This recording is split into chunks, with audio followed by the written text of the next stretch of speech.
Our protagonist is Nanju, the grandson of a renowned master known for her precise divinations of good and bad omens, which earned her widespread fame. However, Nanju didn't learn much from her, so his knowledge of divination is minimal. His grandmother passed away some time ago, and as the new year approaches, Nanju finally returns to her home. Upon entering, he encounters Situ, a neighbor and friend who had been watching over the house for him in his absence. Nanju wonders why his grandmother's house seems to have turned into a gathering place, and Situ explains that the neighbors, knowing of Nanju's impending return, have been using the house as a spot to chat occasionally. Both the neighbors and Situ hope Nanju will carry on his grandmother's legacy and provide predictions for them. However, Nanju candidly admits he knows very little about divination. Situ questions what Nanju plans to do for a living if he can't take up the trade, reminding him of the significant debts from his grandmother's hospital stay. Nanju insists he will figure things out on his own, but Situ argues that divination is an easy way to earn money. With some effort and learning, Nanju could stabilize his life, so why not give it a try? Nanju, frustrated, tells Situ to stop nagging and go home. Before leaving, Situ leaves some feng shui books for Nanju to study and schedules a meeting the next day with one of his clients, warning that if Nanju doesn't show up, Situ won't leave. Realizing he has no choice, Nanju begins rummaging through his grandmother's belongings to find something useful. That evening, he reads through a few of her books, but the power suddenly goes out. Lighting a candle to continue reading, he finds the books quite complex. However, one book includes hand gestures for him to mimic. As he attempts to follow along, a nearby calendar mysteriously starts to move, even though there's no wind. Reading aloud and performing the hand gestures described, something extraordinary happens. A boy carrying a carp emerges from the calendar. The boy introduces himself as the calendar spirit and asks if Nanju is his grandmother's successor. Nanju, who only knew his grandmother as a feng shui master, is shocked to learn that she was also a Lai Shi. According to the calendar spirit, Lai Shi are chosen by the calendar of heaven and earth, an artifact created by an emperor that predicts all future events. The calendar spirit, like the boy, was born from human festivals and worship. There are 9 calendar spirits in total, and the calendar of heaven and earth has already informed them that Nanju is the new Lai Shi. The next morning, Nanju wakes up, thinking everything was a dream. But hearing sounds outside, he checks and finds the calendar spirit boy there, confirming that last night's encounter was real. The boy introduces himself as Zionayan, the calendar spirit representing New Year celebrations. While reading one of his grandmother's books, Nanju learns about the existence of evil spirits, entities born from humans' negative emotions.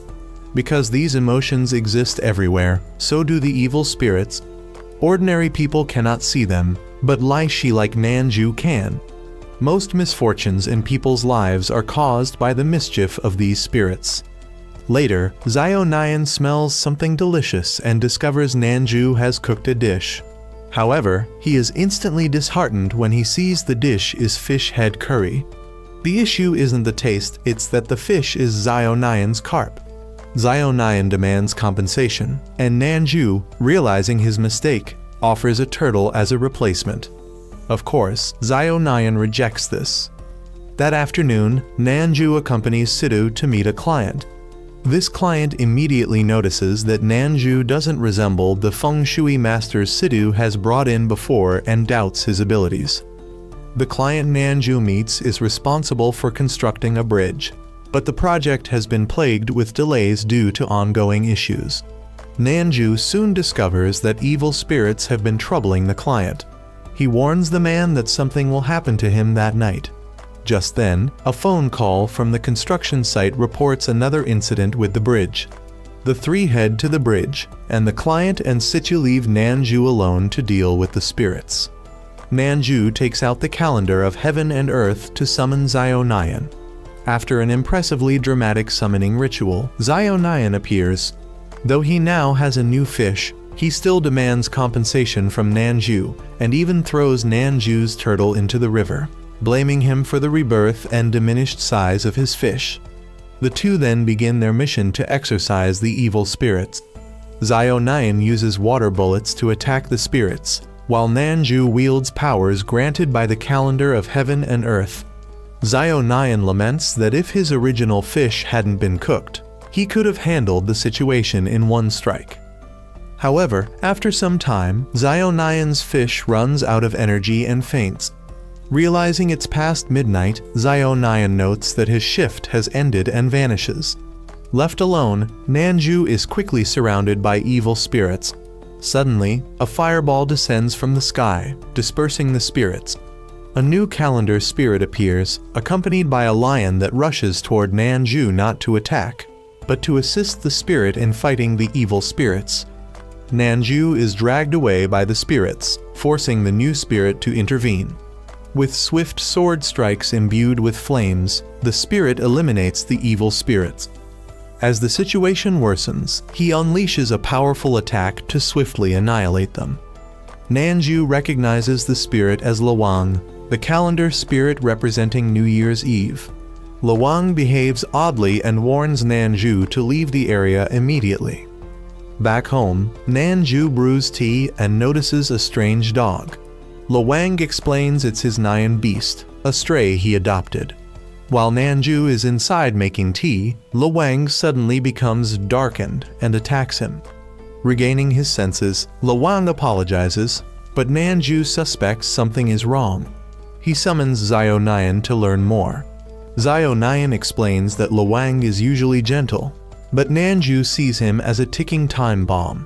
Chu's eye's condition results from guarding New Year's Eve, a time when evil spirits are most active, causing his body to absorb evil mist, which makes his behavior unpredictable. Xiao flees, leaving Nanju alone with a kitchen knife as Lawang vanishes, leaving behind a broken window. The next morning, New Year's Eve arrives. Lawang's dog wakes Nanju, but Lawang is nowhere to be found. A knock at the door startles Nanju, who grabs a rolling pin for protection. It turns out to be two neighborhood kids wishing him a happy new year.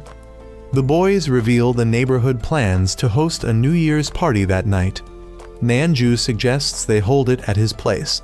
He asks the boy in the blue shirt about his parents, and the child sadly explains they're working far away and haven't returned. Nanju promises to cook something special for him and tells him to keep his head high like a true man.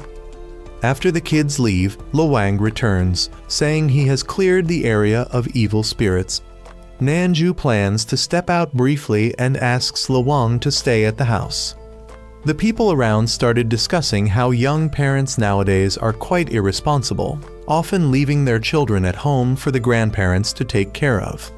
This once again made the boy in the blue shirt feel sad. The boy then tried calling his father to ask if he would come home for the New Year's celebration, but he couldn't reach him. His negative emotions began to manifest into evil spirits. Meanwhile, Nanju drew attention because Lawang, clad in his armor, followed him around in public, causing people to notice.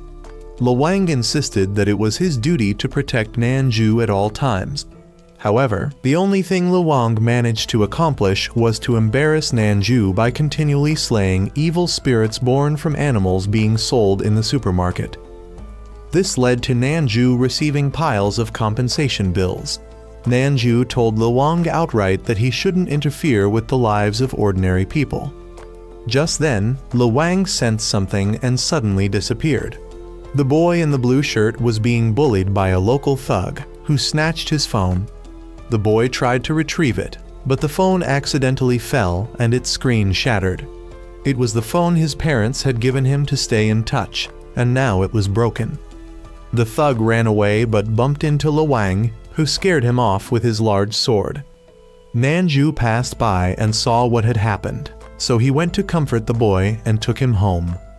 That evening, during the party at Nanju's house, the boy sat sullenly in a corner. Nanju realized the biggest reason for this was likely his parents' absence. To make matters worse, his friend in a brown shirt kept bragging about the new things his parents had bought him for the new year, making the boy feel even more upset. the mounting negativity caused stronger evil spirits to form. Situ also arrived at Nanju's house and asked who the armored man was. Nanju quickly explained that it was someone who had just returned from a mall festival and hadn't had time to change. Situ handed Nanju payment for their last exorcism job, though Nanju complained it was too little. Situ promised to transfer the rest later. Suddenly, Nanju noticed something unusual inside the house and went to check. He found the neighbor and her son unconscious while the boy in the blue shirt was being controlled by an evil spirit. The spirit attacked Nanju, making him recall a time when he had been just like this boy. Nanju managed to escape the mental trap and attempted to cleanse the spirit from the boy. However, the spirit began attacking everyone, forcing Luang to step in. Luang unleashed a powerful attack to completely destroy the spirit, then instructed Nanju to erase everyone's memories of the incident. Luang offered to guide him on how to do it. The boy in the blue shirt woke up and believed everything that had happened was just a dream. However, all of the events he had experienced were real. Later, the neighbor called the boy over to answer the phone. On the line was someone claiming to be a colleague of his parents, assuring him that his parents would return in a few days. The boy was told not to be sad and to cheer up. In truth, these words were from Nanju, who simply wanted to make the boy feel happier for the new year. Not long after, the clock struck midnight, marking the arrival of the new year. The next morning, as Nanju was sleeping, someone threw a firecracker into his room, forcing him to rush outside. He didn't know where the firecracker had come from until a new calendar spirit appeared behind him, Danayan, the spirit representing the early days of the new year. At that moment, the neighbor and her son arrived to wish Nanju a happy new year. Danayan explained that he had come to retaliate because Nanju had made his younger brother cry. Danayan then launched an attack with a firecracker aimed at Nanju, but Nanju dodged, causing Danayan to fall.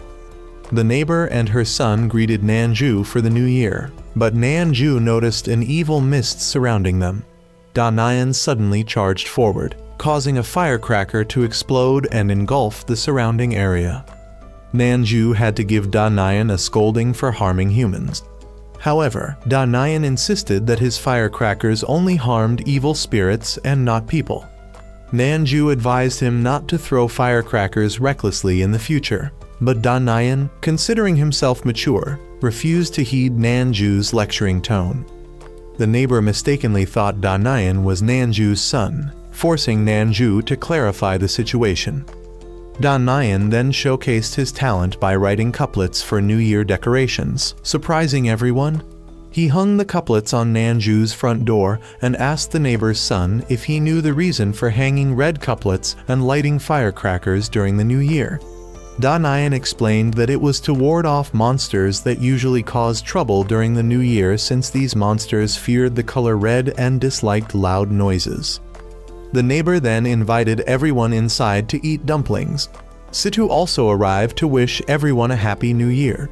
Seeing Nanju enjoying himself, Situ lamented that his own new year had started with him eating porridge. Danayan remarked that eating porridge at the beginning of the year would bring poverty and bad luck for the rest of the year, provoking Situ's irritation. However, Situ refrained from arguing further as he had come to inform Nanju about a new job. Situ brought Danayan and Nanju to a museum that had been experiencing strange occurrences recently. The director of the museum had invited a feng shui master to investigate. Upon arrival, Danayan noticed the museum housed rare and invaluable ancient ceramics. Situ doubted their worth, leading to another argument between him and Danayan. The three then met the museum director, and Nanju introduced himself. The director explained that strange incidents had indeed been occurring. Suddenly, the museum experienced a power outage and tremors. Everyone evacuated while Danayan discovered evil spirits present and threw firecrackers toward them. The director, fearing damage to the priceless artifacts, stopped Danayan. Outside, the director scolded Nanju's group, but Nanju explained that the firecrackers were exorcism tools that wouldn't harm the artifacts. The director reluctantly believed him and detailed the recent events. He noted that if the situation wasn't resolved soon, more artifacts would be at risk. Recently, several artifacts had been mysteriously damaged, with clear signs of human interference, yet security cameras revealed nothing. The incidents continued without signs of stopping. Just last night, while the director was patrolling, an antique clock was suddenly destroyed. Desperate, he sought help from Nanju's group. Examining the scene, Da Nian found traces of evil spirits and observed that the damage to 4 specific artifacts formed a ritual array.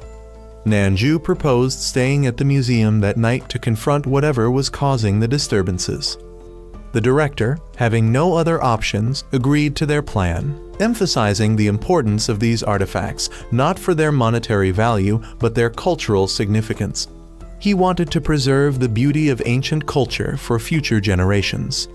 That evening, Nanju and Da Nian worked together to cast protective spells over the artifacts. Only Da Nian could break the spells, ensuring their effectiveness.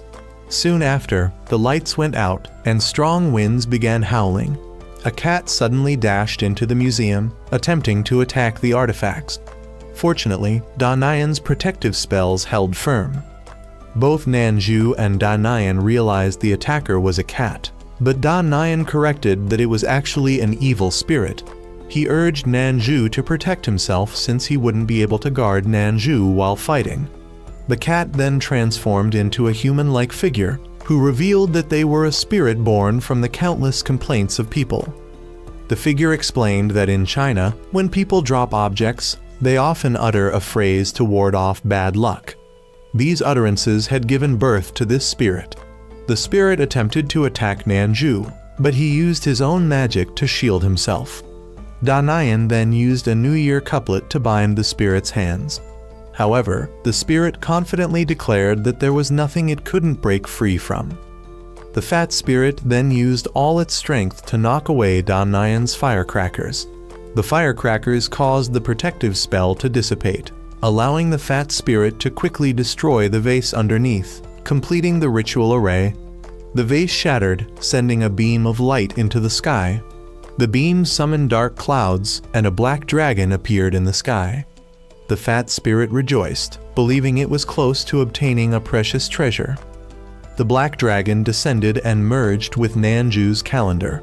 The calendar then exhibited a strange phenomenon, producing 3 new ancient artifacts. These artifacts seemed to be the treasures the fat spirit had been pursuing: a book, a scroll, and when Nanju picked up the scroll, he saw an image of Lawang within it. The final treasure was a dragon horn that transformed into a black sword, which landed in Nanju's hand. The next day, the museum director thanked Nanju because the disturbances had ceased. Da Nian praised Nanju's cleverness in swapping the real vase with a fake one. After acquiring the 3 treasures, Nanju brought them back and asked Lawang to examine them. Lawang identified the black sword as belonging to an ancient emperor. As for the ancient script in the book, he admitted he wasn't knowledgeable enough to interpret it. The characters were created by the originator of the calendar of heaven and earth. Nanju read a few words, and Lawang explained they were spells written by the creator. Realizing these were no ordinary spells, Nanju decided to focus on learning how to use them. He then remembered the scroll and opened it to find a painting. Within the painting was an image of Chu Roman 11. After staring at it for a while, Lawang felt a vague sense of familiarity with the depicted scene, but experienced a headache when trying to recall more. Nanju told him not to push himself too hard, reminding him that after living for thousands of years, it was natural not to remember everything. The two decided to go out and have fun since it was the Lantern Festival, the 15th day of the first lunar month. Outside, evil spirits began appearing, but a girl quickly dispatched them with her spirit beast. The girl then ran around enjoying the festival, and Nanju and Chu Roman 11 also decided to join the festivities. Nanju asked Lawang about today being Yunzao's festival day and wondered where the celestial calendar for the day might be. He guessed Yunzao was probably out enjoying herself somewhere nearby. Just then, a girl approached Luang, revealing herself to be Yunzio, the celestial calendar of the day. Despite her playful demeanor, Yunzio didn't neglect her duty to eliminate evil spirits, earning Nanju's praise. Yunzio invited Nanju and Luang to join her for some fun. Suddenly, Luang began to lose control of himself again. Yunzio explained that since it wasn't Chuzai's festival day, he was weaker and more prone to losing control. Chu Roman 11 experienced a severe headache and then reverted to a childlike personality. In this state, Chu Roman 11 asked Nanju to buy him candied hawthorns. Yunzio realized Luang might have been possessed by an evil spirit born from children. Nanju asked the vendor for one skewer of candied hawthorns, but Luang refused it. When asked how many he wanted, Luang declared he wanted all of them and ran off, forcing Nanju to chase after him. Nanju was repeatedly troubled by Luang's childish antics and asked Yunzio how long it would take for Luang to return to normal. Yunzio couldn't say for sure, but assured him it wouldn't take too long. Later, Nanju and the two celestial calendars joined in releasing lanterns to make wishes. This reminded Nanju of his grandmother. Yunzio then invited Nanju to visit a nearby temple to seek a divination lot. At this moment, Luang began showing signs of returning to normal. At the temple, Nanju helped an elderly woman retrieve her fallen divination lot. Yunzio checked to see if Nanju had drawn his own lot, but the elderly woman then asked both of them for assistance. They accompanied the elderly woman back to her home, where they were greeted by her grandson. At the house, Nanju noticed that the calendar hadn't been torn for a month. The table was dusty, and belongings seemed packed for moving.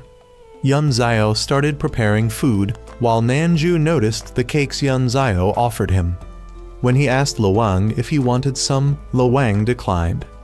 Nanju immediately understood the reason Yunzio's cooking was terrible. Her technique wasn't bad, but her knowledge about flavors and ingredients was lacking.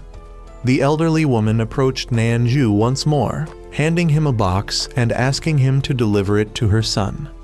Suddenly, a couple arrived, surprised to find their son there. Seeing Nanju's group, they grew suspicious, thinking the three of them were human traffickers. Nanju explained that they were invited in by the elderly woman and her grandson, not trespassers. However, the man claimed his mother had passed away some time ago, making him doubt Nanju's story. Nanju handed over the box the elderly woman gave him, but the man knocked it aside in frustration. When the contents spilled out, he paused and finally sat down to listen.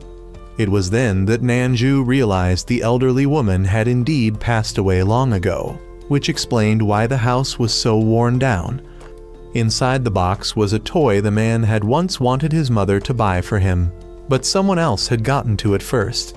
Out of love for her son, the elderly woman had gone far away to buy the toy and kept it safe all these years. Along with the toy was a drawing the man had made as a child. The man recounted how much he had loved his mother, especially since his father had passed away early. He also remembered how, after a serious accident, his mother had begged the doctor to save him. The doctor did everything possible to help him recover. During his hospital stay, his mother stayed by his side, caring for both him and his wife. The three of them had taken a photo together during that time, and not long after, the couple had a child, leading to another family photo. In recent years, however, the man had become so busy that he couldn't return home to celebrate the new year with his mother. Knowing she didn't have much time left, the elderly woman had written a letter to her son's family. The money her son sent her every month was carefully saved, as she barely spent any of it, intending to pass it on for her grandson's education. In her letter, she expressed her regret at not being able to celebrate one last New Year with her son's family. Now, she could finally rest in peace. This became a lesson for everyone. No matter how busy life gets, always make time for your loved ones. Don't wait until it's too late to regret lost opportunities.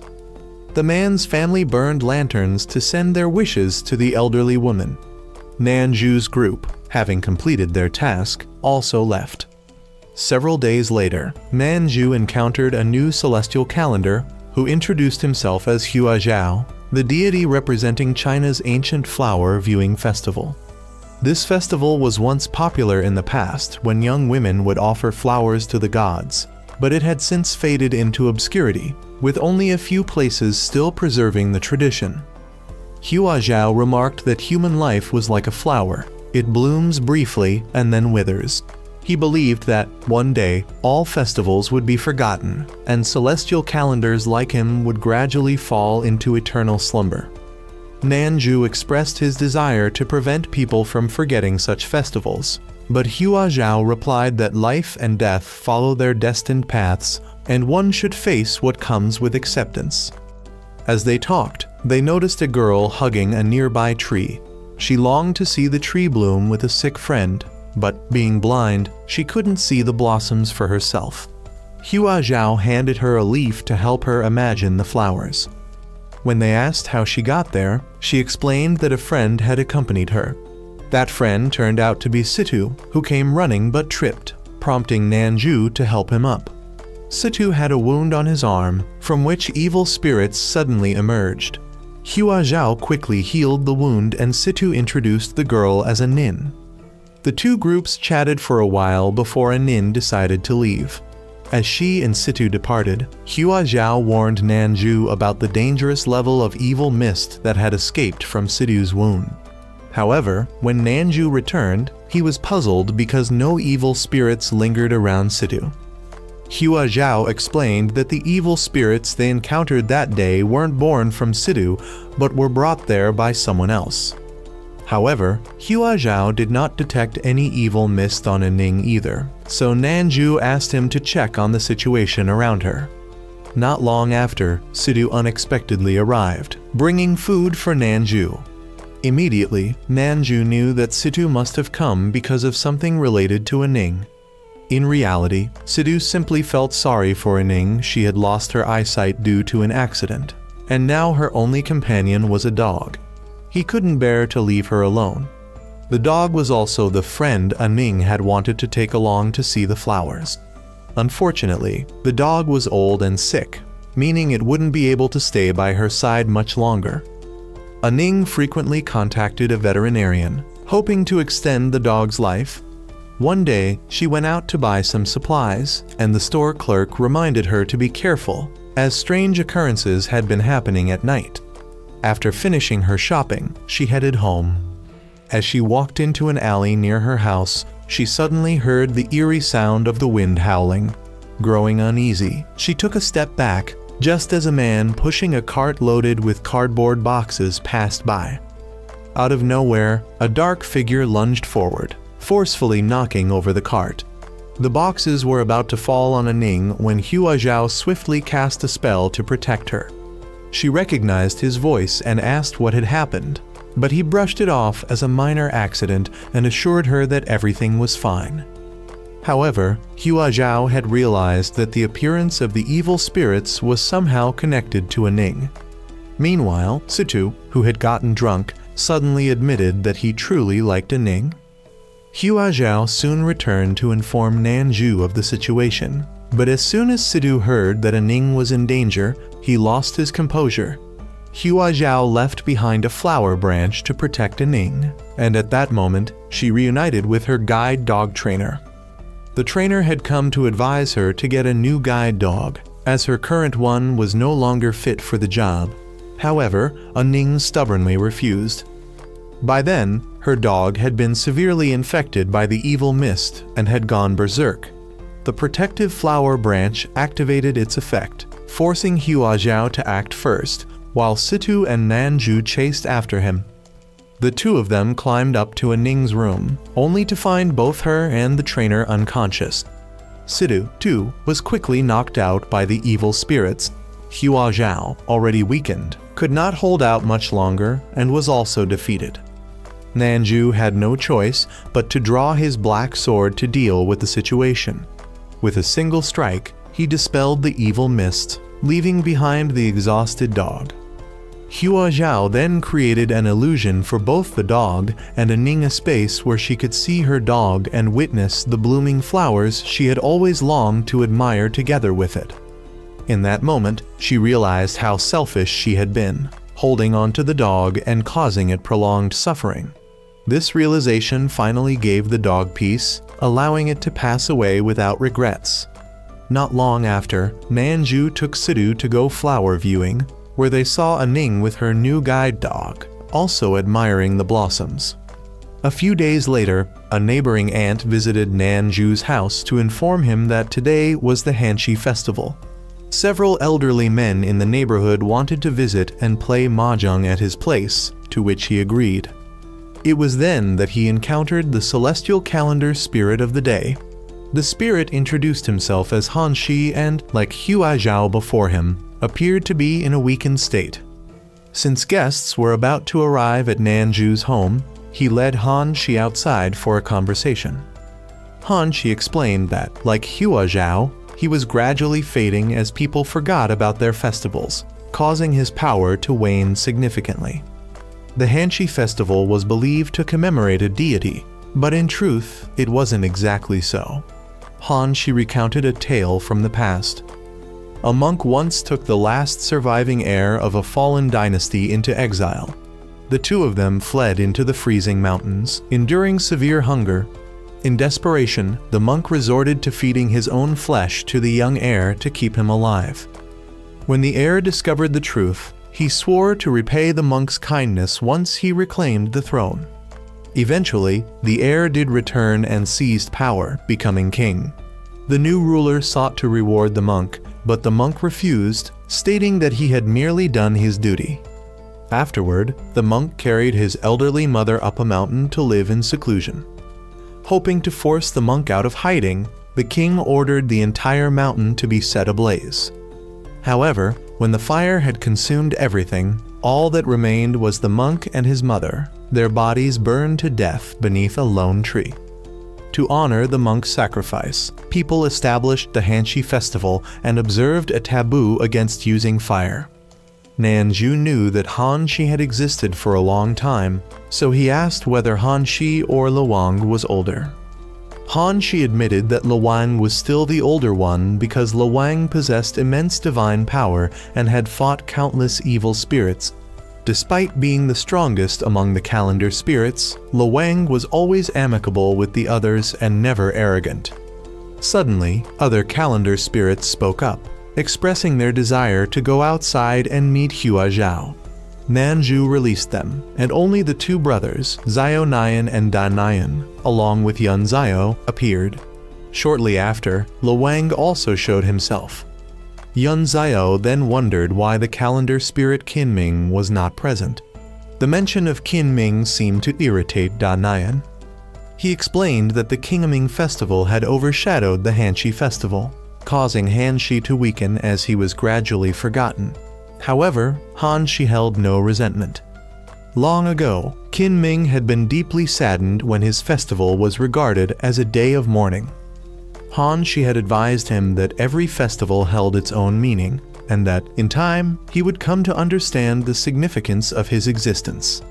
Da Nian believed that Qinming had never fully accepted being grouped together with Han Shi, which was why he always remained distant from him. Meanwhile, the construction foreman of a certain bridge project once again found himself in trouble. His workers had recently unearthed several corpses beneath the site. The foreman ordered them to keep quiet and not report the matter to the police. At first, he thought the situation wouldn't escalate, but soon another worker came running in to inform him that even more bodies had been discovered. That night, as Nanju was chatting with Han She, the construction foreman suddenly called, asking for help. Something major had happened. Nanju decided to go investigate and told Han Shi to return home. However, Han Shi insisted on accompanying him, as he was responsible for protecting Nanju while he was on duty. The two arrived at the construction site to assess the situation. Han Shi quickly sensed a powerful evil mist in the area. Nanju proceeded to examine the pit that the workers had excavated. At first, nothing seemed to happen. Thinking there were no ghosts or spirits, Nanju let his guard down only for a shovel to be suddenly flung into the air. Then, evil spirits began pouring out of the hole one after another, forcing Nanju to engage in battle. He summoned his sword and fought back. Nanju urged Hanshi not to overuse his power, but Hanshi insisted that it was his duty to assist a Laishi like him. Left with no choice, Nanju allowed Hanshi to support him in battle. However, no matter how many spirits they defeated, they showed no sign of decreasing. Gradually, the two were pushed into a corner. Suddenly, the evil spirits retreated and merged into a massive serpent. Nanju's sword unexpectedly flew off on its own to engage the serpent, forcing Hanshu to intervene and freeze it with his magic. Hanshi urged Nanju to leave, but he refused to entrust everything to the calendar spirits alone. Instead, he pulled out the calendar of heaven and earth and attempted to use a spell he had read in the book. As he chanted, storm clouds gathered above. The moment he finished, lightning struck down upon the serpent. Yet, the monster was not completely destroyed. Just then, a flying blade pierced the serpent's neck. Lawang had arrived. With a swift strike, he utterly annihilated the creature. However, Hanshi had now reached a dangerously weakened state from expending too much power. Nanju asked how Lawang had arrived, and he explained that he had sensed danger and came to investigate, only to find the giant serpent. Nanju then told Hanshi to return to the calendar to rest. But suddenly, Lawang lost control. Overcome by corruption, he lunged at Nanju, forcing Hanshi to unleash a powerful technique that dispelled the evil mist infecting Lawang. Hanshi then informed Nanju of Lawang's condition and had a request for him. Yet before he could finish speaking, he collapsed. The next morning, Nanju woke up at home and found Hanshi. He seemed to have recovered somewhat. Nanju asked if he had made up his mind. Hanshi was close to disappearing and wanted to spend his last day with Qin Ming. For today was the Qingming festival, a day when people honored the deceased. At this moment, the calendar spirit Qin Ming had also descended to the mortal realm to eliminate evil spirits. He soon encountered Hanshi and Nanju. However, instead of being pleased, Qin Ming appeared irritated, accusing Nanju of violating the rules by allowing Hanshi to remain here. Moreover, Qin Ming suspected that Hanshi had stayed behind only to supervise him, fearing that he was incapable of fulfilling his duties as a calendar spirit. Nanju, however, wanted Qin Ming to mind his words, reminding him that it was Hanshi who had single-handedly guided him to become the person he was today. Qin Ming, on the other hand, did not want Nanju interfering too much in their affairs. Later, Nanju met Situ, who curiously asked about Nanju's new acquaintance. Upon hearing Qin Ming's name, Situ assumed that it must have been an unfortunate name, given that it coincided with such a sorrowful festival. At that moment, Hanshi recalled how diligent Qin Ming had been in his training in the past. Although Hanshi believed that a calendar spirit only needed to perform their duty well, Qin Ming had always wanted to grow stronger to protect Hanshi. The group then ascended the mountain to visit their ancestors' graves. Situ had gone ahead first. Hanshi commented that Qin Ming was now strong enough to be one of the most powerful calendar spirits. However, Qin Ming disliked being treated as though he were still a child who needed Hanshi's care. When they reached the grave of Nanju's grandmother, he reminisced about the past. He remembered how she had never shed a tear when bringing him here. Hanshi remarked that she had likely foreseen this day and wanted to set an example of strength and resilience for Nanju. Qin Ming then overheard a nearby family discussing a willow branch. It was said that, long ago, a monk and his mother had perished in a fire beneath a willow tree, and not long after, that very branch began to grow anew. Because of this, people believed that the Qingming festival and the tradition of placing willow branches on ancestral graves had originated from the Hanshi festival. Qin Ming recalled how, in the past, others often mocked him, calling him weak and saying that he relied entirely on Hanshi. They claimed that without Hanshi, Qin Ming was nothing. Because of this, Qin Ming had gradually lost all affection for Hanshi. The family also mentioned how the Kinming festival had grown in prominence, gradually replacing the Hanshi festival. Because the Hanshi festival prohibited the use of fire, people in ancient times were unable to cook food on that day, which led to its decline. Nanju felt somewhat indignant upon hearing this, but Hanshi had long accepted his fate. Kinming, however, was visibly angered. He repeatedly interfered, preventing the woman nearby from lighting a fire for her firecrackers. Eventually, Kinming deliberately allowed the fire to ignite, causing the firecrackers to go off wildly. Feeling that it was a bad omen, the woman decided to burn all of her spirit money at once. Hanshi advised them not to leave just yet and to stay behind to monitor the fire, lest it cause a forest fire. However, the woman ignored him and left. Not long after, the wind picked up, and evil spirits entered the flames. The fire suddenly flared up violently. Nanju tried to put it out, but the flames refused to die. Kinming told Hanshi that since he had weakened, he should stop interfering. Nanju then instructed the two calendar spirits to focus on rescuing people, while he handled the evil spirits. He used a spell to draw the spirits toward himself. Kinming's power was meant to promote growth and renewal, so he could not extinguish the fire, he could only suppress the evil spirits. This left Hanshi to freeze parts of the flames himself, but using his abilities to save both Kinming and the others gradually drained him. Even so, Kinming did not express any gratitude. Instead, he only told Hanshi to find a place to rest. But Hanshi persisted in fighting.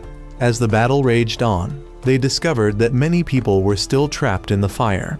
They had no choice but to go and rescue them. By this point, Nanju was completely exhausted. Kinming and Hanshi returned to assist him, as the villagers had already been evacuated.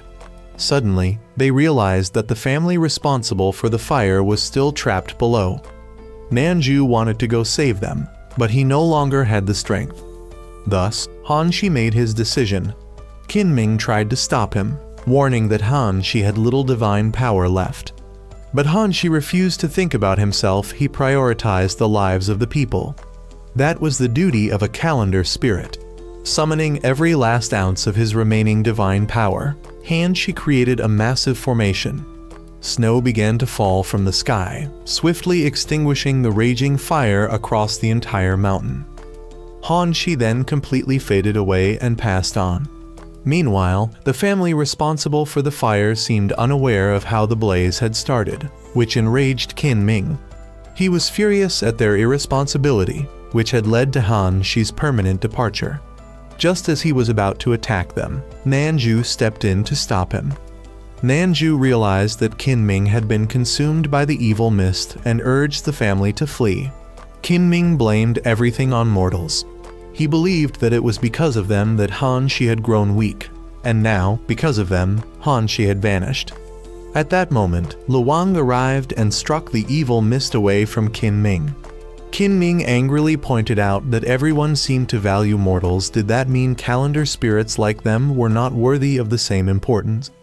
Luang replied that Kinming still failed to understand Hanshi's heart. Years ago, Kinming had never accepted the fact that Hanshi was injured while protecting humans. But Hanshi believed that they existed because of humanity's faith in them.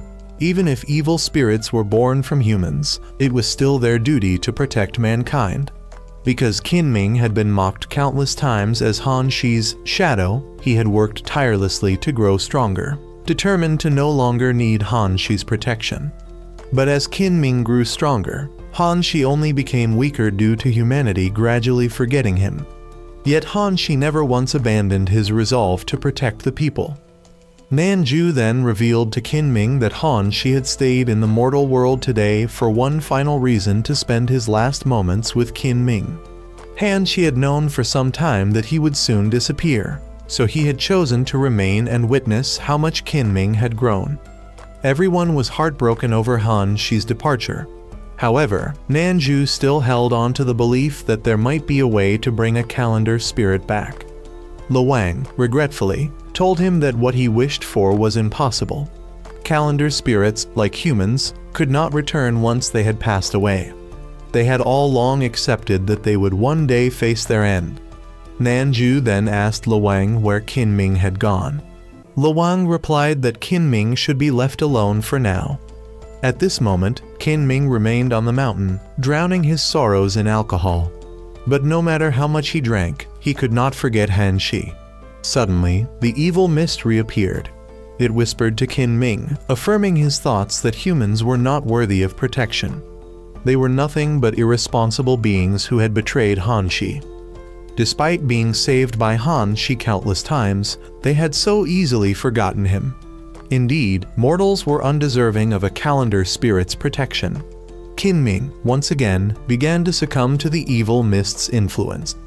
That night, Nanju had gone to sleep. As it was nearing midnight, he still remembered Luwang's warning that the evil spirits on the mountain were not ordinary and that he should keep a close eye on Qinming. Qinming's unstable emotions made him highly vulnerable to another invasion by the evil mist. Nanju later woke up to find Qinming approaching him. However, instead of attacking, Qinming had slain an evil spirit that had been targeting Nanju. Qinming apologized for arriving late. He then recounted how, just as he was about to be completely overtaken by the evil spirits, a branch from Han Shi had awakened him. Although he had fought back and eradicated the evil spirits, he had realized that they were aiming for Nanju all along, so he had returned as quickly as possible. The evil spirits were now becoming more unpredictable, so Qinming urged Nanju to stay vigilant. In the following days, Nanju repeatedly faced strange attacks. As a result, the calendar spirits had to use spells to protect Nanju's entire home. Meanwhile, at a construction site, the obese evil god, Sui Ping, and the one from before was relaxing when suddenly, the master of the snakes that had been attacking Nanju these past few days returned. Sui Ping scoffed, saying that she was wasting her efforts by persistently attacking Nanju. After all, he had powerful calendar spirits protecting him. Furthermore, her reckless actions on the mountain were going against their master's wishes, so she had better be careful. But the woman retorted that Sui Ping An was no better. After all, the treasure he had waited 100 years for had ended up in Nanju's hands. Hearing this, Sui Ping An felt uneasy and decided to leave. The next morning, Nanju went out with a calendar spirit. Knowing that today was the Zhongwu festival, the calendar spirit's name was also Zhongwu. Zhongwu noticed two children near Nanju's house buying toy snakes. Immediately, he forbade them, claiming that such things were unsafe. The children then pestered Nanju, so he had no choice but to buy the toy snakes for them. He thought Zhongwu was being overly strict, but Zhongwu insisted that children needed to be properly disciplined from a young age. Later, Nanju invited Zhongwu to eat some glutinous rice cakes, as he had bought quite a variety. However, Zhongwu argued that only the original flavor was truly traditional. He criticized Nanju and modern people for discarding old traditions. Left with no choice, Nanju complied. But as time passed, Zhongwu imposed even more restrictions on him, banning him from eating potatoes, tofu, and countless other things, making Nanju feel quite frustrated. At the very least, he could still watch the Dragon Boat Festival. At one point, Nanju noticed Zhongwu leaving. Zhongwu explained that he was going to buy traditional liquor for the Zhongwu festival. Nanju, meanwhile, observed that the sky seemed ready to rain. Zhongwu later arrived at the supermarket, but found no liquor to his satisfaction, so he decided to return home. By then, the rain had already started, so he hurried back as fast as he could. On his way, he accidentally ran into a girl calling for help. A snake suddenly lunged at her, so Zhongwu quickly drove it away. But as someone who upheld strict discipline, he disapproved of the girl's revealing attire. He was about to leave when the girl insisted on repaying him. Then, in an instant, she circled behind him and bit him. That night, Situ came to find Nanju and reported that there had been frequent deaths at a nearby hotel. Nanju told Situ to be careful, as he himself never visited hotels. Suddenly, Zhongwu returned.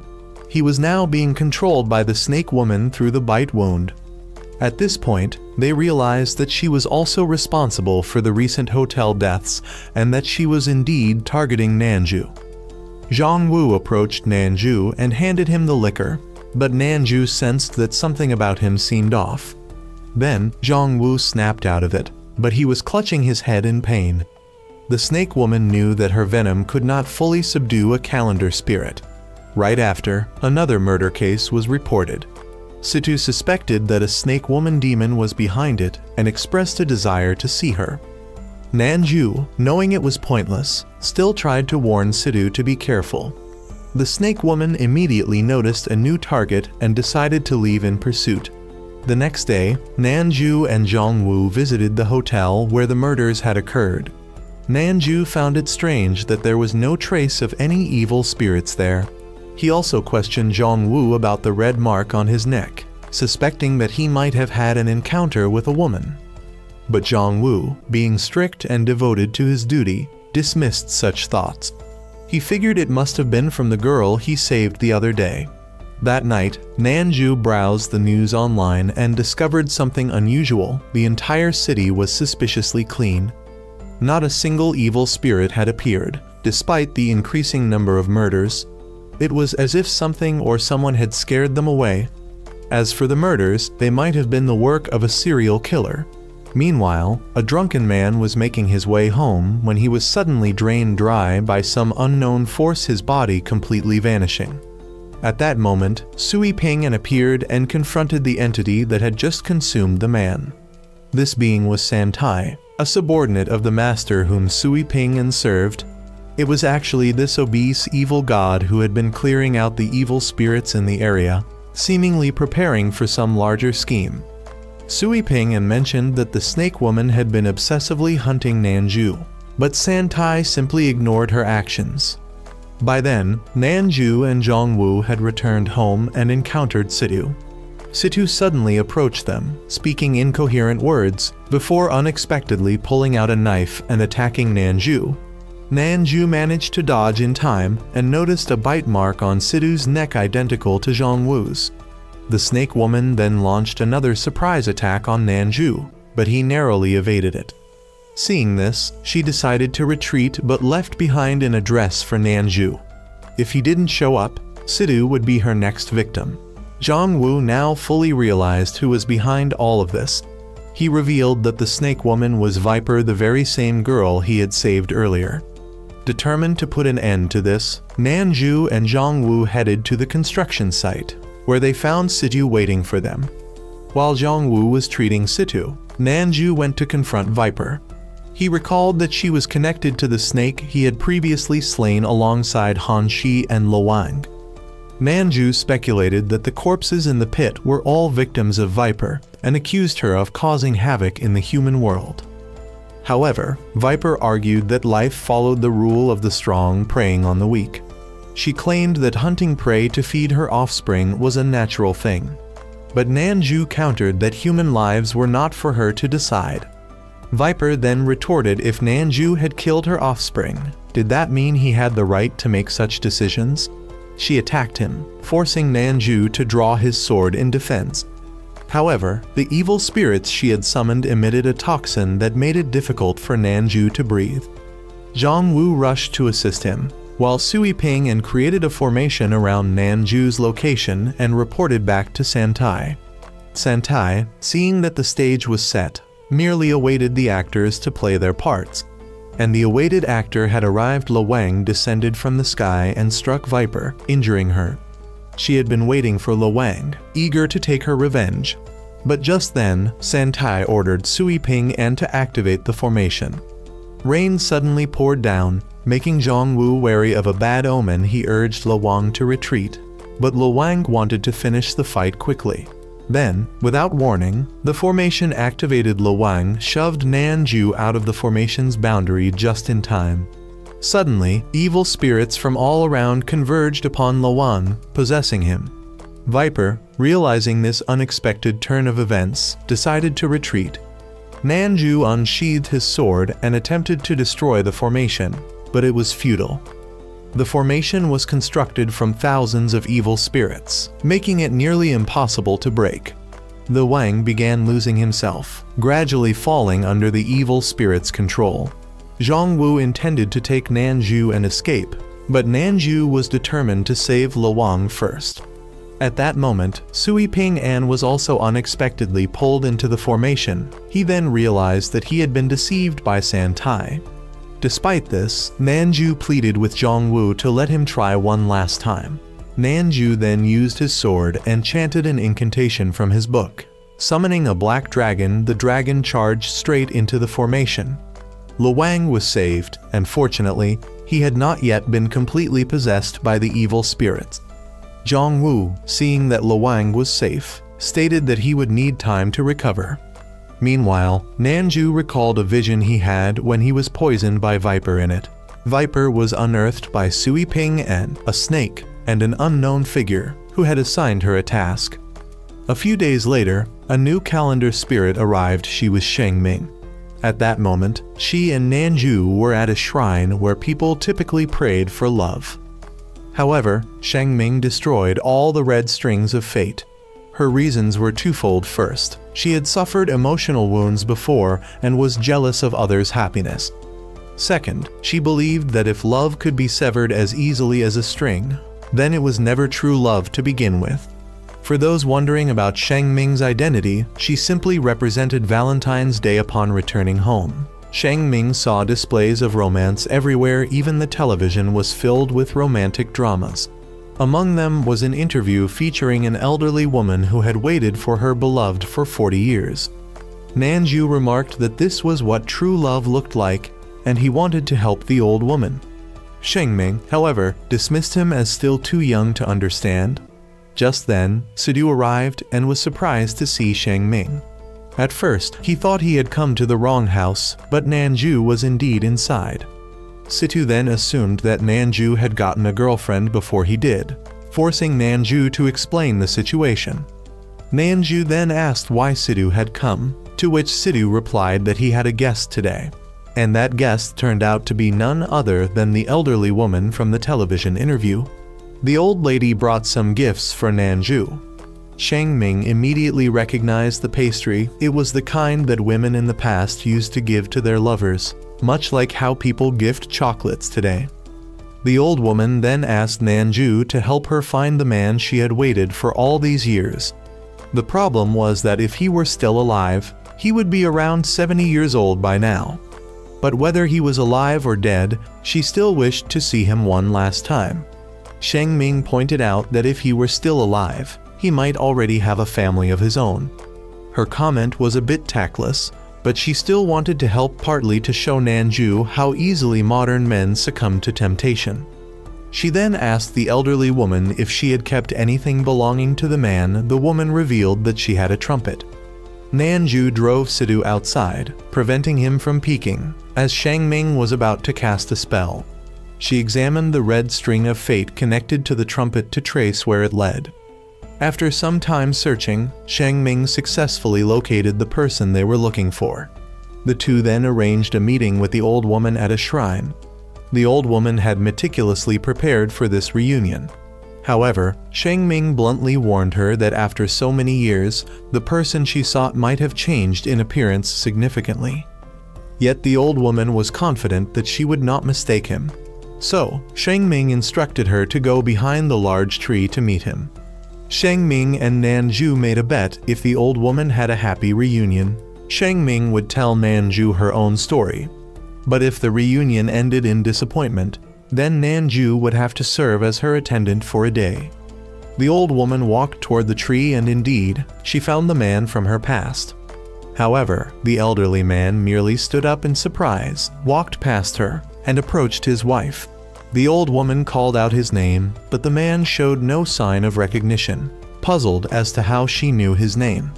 The old woman then introduced herself suddenly. The old man clutched his head in pain. Then, regaining his composure, he insisted that he did not know her and left with his wife. Sheng Ming, watching this scene, was deeply pained. It reminded her too much of her own past. Nanju asked Sheng Ming if she had mistaken the person, but the old woman firmly stated that she had not. Determined to see him again, she went with Nanju to the old man's house. When they arrived, Nanju noticed that the door was unlocked, so he stepped inside and was startled to see numerous notes stuck onto various objects in the house. The old man caught sight of Nanju and mistook him for an intruder. But then the old woman stepped forward, claiming to be his wife. At that moment, the woman who had been with the old man earlier arrived. She introduced herself as a community officer in charge of taking care of the old man. She explained that he had once gone to war and suffered a severe head injury, which disrupted his memories. Since then, he had mistakenly believed that she was his wife. He had no family and spent his days clinging to a single photograph.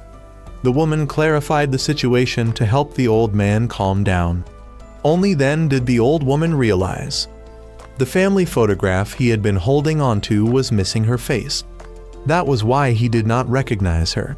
She recalled the past on the day she bid him farewell as he went to war. He had left her the trumpet and the song they had composed together. The old woman then took out the protection charm she had sewn for him, but the old man snatched it away, claiming it belonged to his wife. Once again, his memories of war surfaced, throwing him into a state of distress. With no other choice, the old woman followed Nanju's advice and left. However, before departing, she played the melody of the song they had once written together. Upon hearing it, the old man suddenly remembered she was his wife. Shengming and Nanju left, allowing the elderly couple to reunite. Nanju realized that Shengming was not as cold-hearted as he had initially thought. However, a bet was still a bet. She had to tell her story. She reluctantly began in the past. She had fallen in love with the Lai Shi of that era. Together, they had endured countless life and death situations. However, on the day of their engagement, Lai Shi was holding hands with someone else, which made her feel like a fool. But Nanju suspected that Lai Shi must have had his own inner turmoil, because if he had once risked his life to save her, why would he betray her like that? At this point, the truth was revealed. After Shengming left, Lai Shi had ordered the Viper by his side to leave because he had been severely wounded and was about to die.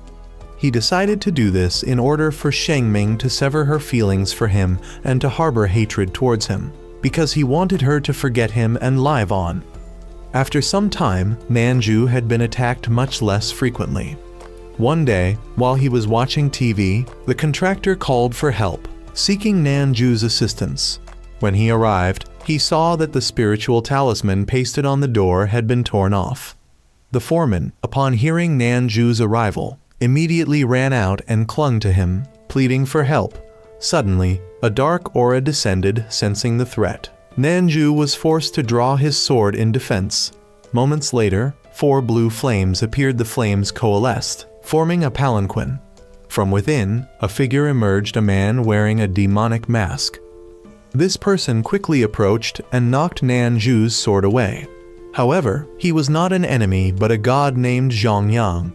Upon entering the house, the contractor informed Nanju that he had been experiencing strange occurrences recently, not at the construction site anymore, but right at home. Zhongyang examined the situation and discovered that the contractor's house had been attacked by high-level evil spirits. Nanju was surprised to learn that evil spirits also have a tiered classification. Zhongyang explained that high-level evil spirits are those that have taken a specific form and are usually more cunning than ordinary evil spirits. Their goal is often to spread disaster on a large scale, and the fact that the contractor had become the target of a high-level evil spirit suggested that there was something unusual about him. Suddenly, the evil spirit returned, so Zhongyang threw out a chain to protect the door. Unexpectedly, the evil spirit charged in and was restrained by Zhongyang's chain. Nanju drew his sword to exorcise it, but the spirit quickly escaped. After examining the situation, Zhongyang recognized that the evil spirit was a blood light, born from human bloodshed accidents. Once it targets someone, it will follow that person until their death. High-level evil spirits like this one have fed on human fear for thousands of years. In ancient times, there was the most powerful evil spirit, regarded as the master of all evil spirits. Though the creator of the calendar of heaven and earth defeated and sealed it, over time, the seal weakened, and someone conspired to resurrect the master of evil spirits into the world. Lai Shi had worked hard to stop this plan, and although most of the enemy's strength was destroyed, a few had managed to escape. Zhang Yang did not understand why a high-level evil spirit like the Bloodlight would choose to target an ordinary person like the contractor. That night, the contractor dreamed of having unearthed a treasure at the construction site recently. Although the workers had warned him not to take it, fearing disaster, it seemed that he had ignored them and brought the artifact home. The next morning, a man who claimed to be the director of a famous corporation came to meet the contractor. He made it clear that he wanted to buy the artifact the contractor had unearthed a few days ago. Though the artifact could help change one's fate, it could also backfire.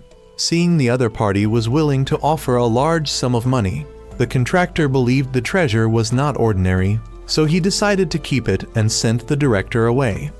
Nanju and Zhang Yang arrived at this point and saw the director leaving. Zhang Yang noticed the director and found him somewhat suspicious.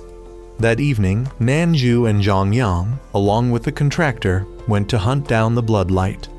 Nanju noticed Zhang Yang was quite strong, and he revealed that he was born on the Human Ghost Festival, a day when the power he wielded was second only to Luwang. Soon after, the Bloodlight arrived to attack. Zhang Yang vowed not to let it escape again. He put on a mask, took out his weapon, and began chanting a spell. Nanju also drew his sword to block its attacks, asking Zhang Yang to bind the Bloodlight. Meanwhile, Santai arrived at the contractor's house to take the artifact while the Bloodlight was distracting them outside. However, it seemed that the artifact was well protected by a spell. By this time, the Bloodlight was already trapped by Zhang Yang's spell, allowing Nanju to cast a spell and strike a powerful blow. However, Nanju was soon knocked back, so he asked Zhang Yang to finish it off. Zhang Yang then chanted a spell, creating a bow and shooting an arrow that pierced straight through the Bloodlight. Just when it seemed the Bloodlight had been defeated, a distant blow struck Nanju. Luwang sensed that Nanju was in trouble and appeared. Zhang Yang examined the wound and noted that the protective charm Nanju had worn had reduced the damage, so it was still treatable. However, the healing methods of ordinary humans would not suffice, so Luwang would take Nanju to someone who could. Luwang and Zhang Yang then took Nanju to a ruin. Luwang remembered that he had been there before, exterminating evil spirits with Nanju's grandmother. The two of them suddenly heard the sound of a flute and then traveled by boat to a mansion, where they met the person who had been playing the flute. At this moment, Nanju dreamed that he was lost somewhere. Suddenly, his protective charm spoke to him, advising him not to get lost here, and pulled him out of the dream. Nanju then heard that Luwang had returned after 20 years, and the person who saved him seemed to realize that Nanju still didn't know his true identity. Nanju then reached for the protective charm, which caught Luwang's attention. The person who had saved him introduced himself as Jiru, assuring Nanju that he could rest here as this place was separate from the normal world. Nanju recalled how his grandmother had given him this charm and thought that his parents had left it for him because they had some hardships and couldn't stay with him. Jiru explained that this charm was a treasure of his family, and that Nanju was a member of that family, the family that created the calendar of heaven and earth. Upon hearing this, Nanju asked where his parents were. Luwang decided to tell the story. Years ago, on one of his workdays, he had gone with Nanju's grandmother to exterminate evil spirits here. However, he had been too late, and evil spirits had killed Nanju's parents. At that time, his grandmother had only been able to save Nanju. The two of them then met Jiru, who had come to take the family members back to bury them. He also recognized that Nanju would later be chosen by the calendar of heaven and earth, so he left Nanju with his grandmother to be raised by her. If Nanju ever encountered trouble, he should come to find him. Jiru explained that their family had often been pursued by evil spirits, so they rarely left the hidden barrier of this place. Nanju's parents had probably wanted to take him out to see the New Year's Eve outside, which led to what had happened. For the next 2 days, Nanju stayed here to recover, while Lo Wang went on patrol to protect the area. During this time, Santai was still angry for not being able to obtain the artifact and had sent evil spirits to monitor the contractor and prepare something for him. 2 days passed, and Nanju had gradually recovered. Jiru informed him that the next day he could leave. Nanju asked why this place was so safe, and Jiru explained how the barrier worked. Lo Wang then returned to report that everything was fine, but he himself was not fine as his old illness had flared up again. Lo Wang didn't want anyone to worry, as Jiru had said that his illness could be cured using the treasure book he had. Jiru also realized that their time here was running out. That night, Lo Wang began to darken again, while Santai had found Jiru's mansion and decided to send one of his subordinates with a group of evil spirits to attack. The evil spirits then continuously attacked the mansion's barrier. Though it held up for a while, the overwhelming number of evil spirits soon caused the barrier to collapse. Jiru wanted Nanju to fall back since he had not fully recovered, but Zhang Yang arrived to help both of them. He asked Jiru to move Nanju back. Nanju didn't want to run away, so Zhang Yang had no choice but to step forward to keep the evil spirits away from Nanju. However, Santai kept sending more evil spirits, forcing Zhang Yang to take out his weapon to fight back. Jiru suspected that the evil spirits were targeting something inside the mansion, the latter half of the calendar of heaven and earth. Meanwhile, Lo Wang had found a room where the treasure was kept and discovered a switch that opened a secret passage. Santai's subordinate arrived but was controlled by Lo Wang. Shortly after, Nanju arrived and the subordinate fled. Nanju asked Lo Wang to go outside to help, but he was still not fully recovered. The evil spirits retreated, and just as Lo Wang was about to attack Nanju, he suddenly regained his senses.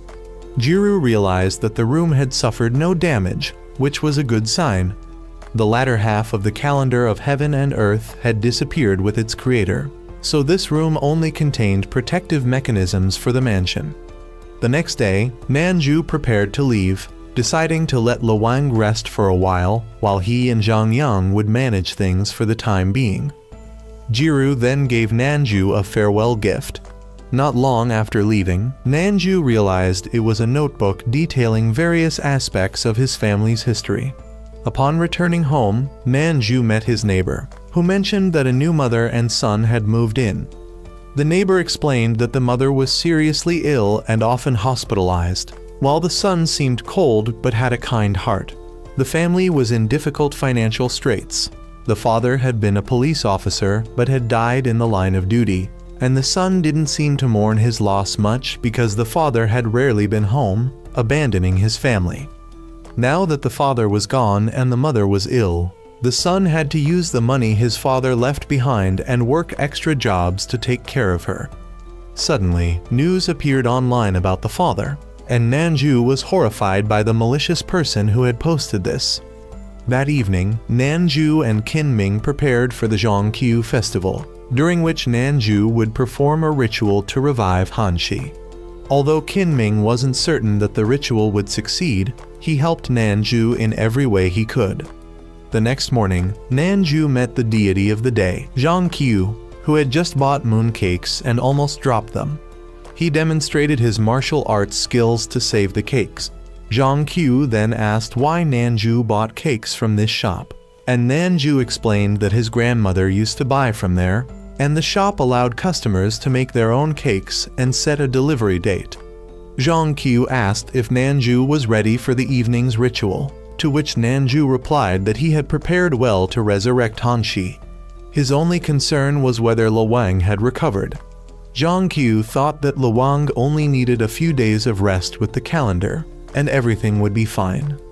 Meanwhile, the new neighbor's son unexpectedly received a box of mooncakes delivered by Zhongqiu. This reminded him of his father, so he hid the box and didn't show it to his mother. He then went to work but struggled with his job distributing flyers. Zhongqiu and Nanju came to help, but suddenly, the news reported that a dangerous criminal was still at large, warning the public to be cautious. The neighbor's son quickly realized that his mother was in danger, as the criminal had come to their house to take revenge on her. The criminal was targeting her because the neighbor's father, a police officer, had arrested his accomplices. Evil spirits took over the criminal, and the son was unable to save his mother. Zhang Qiu swiftly dealt with the evil spirits and rescued both mother and son. When the son regained consciousness, Nanju reassured him that everything was fine and the criminal had been caught. The mother wanted to check if the box of mooncakes Zhang Qiu had sent was still intact, but the son snatched it and threw it away, saying that his father had always focused on his work and never spent time with them, so he didn't want to accept the man as his father. However, the mother told him that the mooncakes had been made by his father himself to give to them, as he knew his job was dangerous and that he might not return home for the Zhangqiu festival. So, he made the cakes himself and had the shop deliver them as a way of celebrating with his family. Nanju remarked that the father was an admirable person who had chosen to sacrifice his own happiness to help others, and the son should be proud of him. Zhang Qiu then invited the son to try the mooncake, and he cried as he ate the cake his father had made for him. Nanju and Zhang Qiu then left to prepare for the ritual to revive Hanshi. All the deities gathered and performed the ceremony with Nanju. However, the image of Hanshi only appeared briefly but did not fully resurrect. Nanju explained that the deity needed human offerings to fully revive Hanshi, and they would have to wait until a location where the tradition of the Han-Shi ritual was still practiced, so Qin Ming need not worry. The group then gathered together to celebrate the Zhangqiu festival. Zhangqiu noticed that Qin Ming still missed Hanshi, so he comforted him, saying that next year they might be able to celebrate Zhangqiu together with Hanshi, just like this year. Later, Nanju brought some wine to offer to Lu Wang and asked how his injuries were healing. Lu Wang thanked Nanju for his concern, explaining that he was feeling much better. Nanju then expressed that the peace the people had enjoyed was thanks to the deities like them, and he requested to offer Lu Wang a toast. The scene ends with this moment, and the film concludes.